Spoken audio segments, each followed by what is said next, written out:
Si Representative Kiko Barzaga ay muling naging sentro ng usapin matapos magsampa ng kaso laban sa kanya ang ilang residente ng Forbes Park. Ayon sa ulat, may kinalaman ang naturang reklamo sa isinagawang kilos protesta ni Barzaga at ng kanyang mga taga-suporta sa labas ng eksklusibong subdivision. Sa kabila ng kasong isinampa, nanindigan ang mambabatas na hindi siya uurong at hindi siya kayang patahimikin ng sino mang gumagamit ng batas upang supilan ang kanyang paninindigan.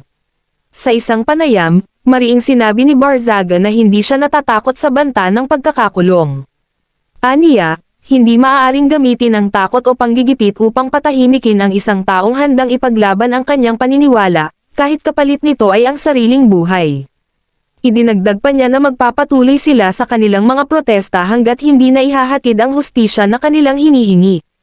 Ang pangyayaring ito ay nagdulot ng iba't ibang reaksyon mula sa publiko. May mga pumupuri sa katapangan ni Barzaga, subalit may ilan ding nagsasabing dapat niyang harapin ang kaso sa legal na paraan.